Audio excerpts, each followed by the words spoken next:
ko lijjanti mais souveraineté économique itam tudd nga ko sànq état yi fi jaar yépp souveraineté alimentaire économique defoon nañ ko seen objectif président Bassirou Diomaye Faye itam loolu la bëgg mais lan mooy erreur yi nga xam ne peut-être ñi ko fi jiitu defoon nañ ko te tey bëggoo mu def ko su fekkee bëgg na atteindre yooyu objectif. waaw moo tax ñun. par exemple pour la souveraineté alimentaire. waaw amoon ngeen objectif bi le président Macky Sall nous avait promis la souveraineté en riz. waaw est-ce que aujourd'hui 2017 mënuñu fexe riz rek ba jot ko. xam nga lu ñuy wax qui dit rien consent.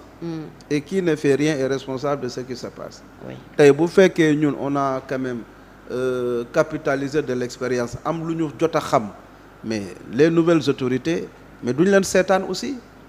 ñu dugg ci guuta boobu parce que comme je dis les hommes passent l'institution demeure mais au centre nous avons les populations sénégalaises lépp lu ñuy def ñooñu ñoo tax ñu koy def kon lu ñu mën a xelal gouvernement bi dinañ leen ko xelal. ok waaw mais xam naa ne c'est une raison de plus même pour que ñu ubbeeku. waaw mais l'ouverture c'est normal un homme politique doit être ouvert un homme politique doit être ouvert parce que l'approche doit être holistique. L'approche holistique mais doo tëju on ne gouverne pas dans l'autarcie. Aucun pays aujourd'hui ne peut vivre dans l'autarcie moo tax j'ai vu le président même le monde est devenu un village planétaire. tey jii j'ai vu le président Diomaye est en train de faire le tour il a rendu visite à sous-région mi ngi dem Abidjan et cetera le premier ministre Sonko va également faire c'est comme ça on mutualise les efforts. Okay. Maintenant les gens après dañ koy ay calcul lañ siy def analyser ko. tu as vu le débat actuel ñu ngi wax ni. Sonko warul dem fii. chez les putschistes xam nga ñun. yow loolu lu ci sa position. non man sama position yooyu du ma ko sax analyse lijjantiwuma ko xam nga lu ma lijjanti mooy ils ont aux affaires ils ont compris qu'il faut mutualiser les efforts. ils ont besoin de tout le monde bu fekkee yow le président Diomaye yaa bëgg centraliser lépp def lépp. mais du dem. du dem mais am na yoo xam ne tu délègues ça et maintenant li nga xam ko les gens aussi bàyyi leen ñu analyser leur analyse c'est leur analyse.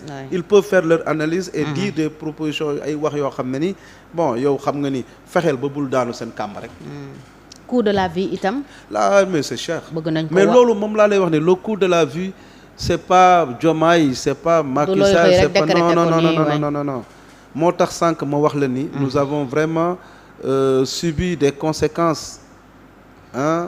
yoo xam ne ni tey dafay répercuter aussi kii y a ce qu'on appelle l'importation importée am na loo xam ne ni bu xewee bitim réew yow nga doon dem foofu di jënd à 100 francs le kilo maintenant boo fa demee di ko jënd à 150 francs le kilo nga war a taxes yi aussi yokk mais loolu yëpp da nga koy sur prix de vente bi foofu nga koy dugal kan moo si sonn le consommateur moo tax aujourd'hui il y a l'association des consommateurs mais l'association des consommateurs quel que soit lu ñu mën a wax aussi le secteur privé aussi ñoom ils investissent moo tax l'État a compris pour que la manne financière muy le marché commande publique bi ñu jàppale encore le secteur privé mais war nañ dem vers ce qu'on appelle le dumping protéger nos entreprises jàppale leen ba nga xam ne ni dañuy solide pour mën a dem vers la concurrence parce que le secteur privé ils sont concurrencés dañu concurrencer nos secteurs privés parce que la commande publique est communautaire la commande publique est mondiale c'est des appels d'offres tey jii s'il y a appel d'offres l'État du Sénégal veut réaliser un grand projet mais appel d'offres là mais si aujourd'hui le secteur privé sénégalais a des contraintes techniques financière mais bu ñu demee du gagner parce que état tam parfois nee nañ ni mu leen war a taxawoo du leen ko taxawoo. mais moom la mais non mais attends bon aujourd'hui quand tu prends ce qu'on appelle le code des marchés sénégalais nous avons xawma l'article 44 ou 48 je sais où c'est des dispositions qui ont été prises par l'État pour faciliter quand même nos entreprises locales ñu gagner des marchés mais la sous-traitance aussi wax na ko. moo tax tey man j'ai travaillé sur commande publique et développement économique du Sénégal. c'est lié sama thèse de doctorat. Et là en recommandation nous avons proposé ce qu'on appelle l'approche 51-49 où l'État du Sénégal il dit que je vais réaliser un grand projet mais il y a un problème de technologie.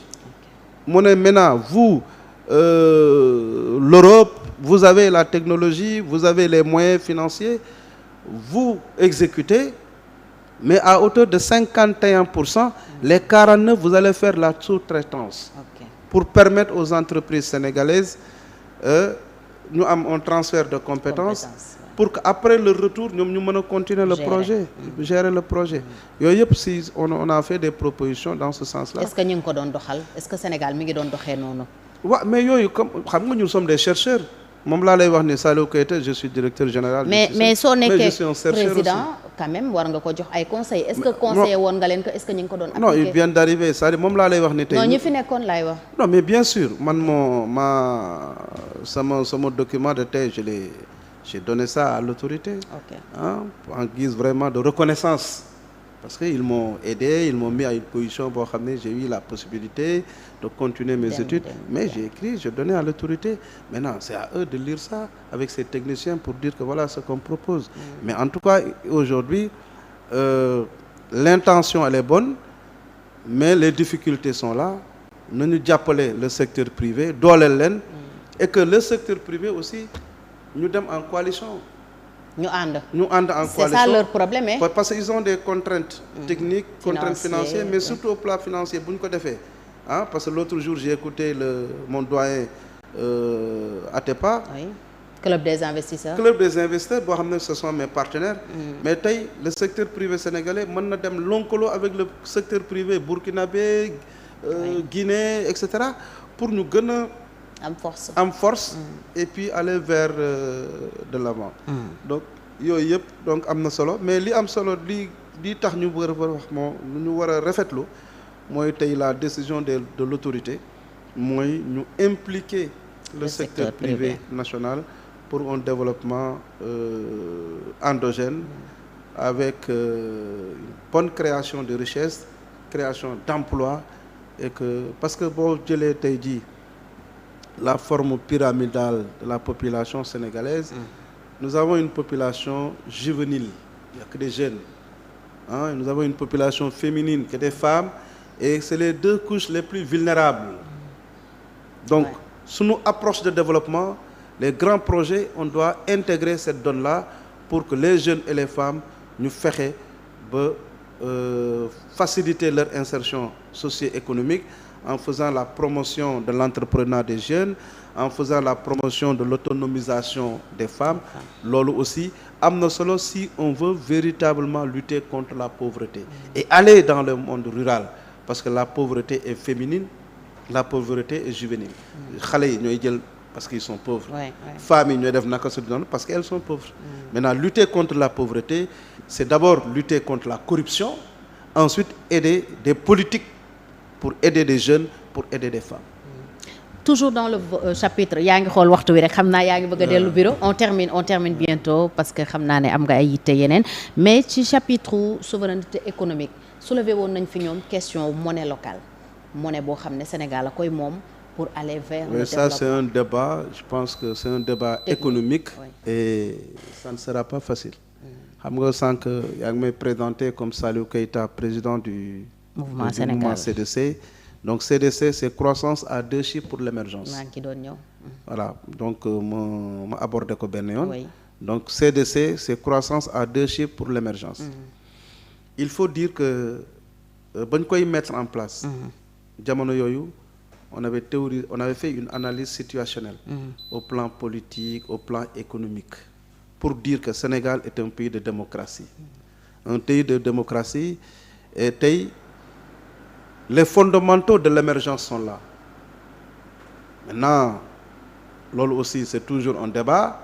54% de la population ont sanctionné le régime parce que les fondamentaux de l'émergence, tu ne peux pas occulter la bonne gouvernance, la réduction des comptes, etc. etc. Donc le bilan matériel, mais le bilan immatériel fait partie des fondamentaux quand même de l'émergence. De bonne cowartane, nous avons connu 2 alternances pacifiques. On a connu 3 alternances pacifiques. Donc la question politique ne devrait pas se poser au Sénégal. La question qui devrait se poser, moi, comment gérer les urgences économiques et sociales moo tax notre référentiel de politique économique et sociale ñu war ko tegaat sur la table. Le gouvernement sortant parlait de PSE. Aujourd'hui on parle du projet, mais le PSE n'est pas mauvais 100%. Ok. Mais comme je vous dis, une réflexion est humaine. L'œuvre est humaine. am na lu ci baax. Oui.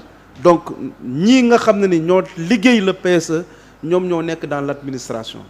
Donc faire table rase, je ne suis pas d'accord. kon rafetlu nga le fait que moom aussi laay ñëw ni waaw faire table rase du PSE, je ne suis pas d'accord.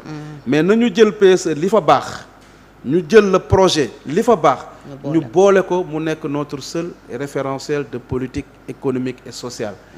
Les autres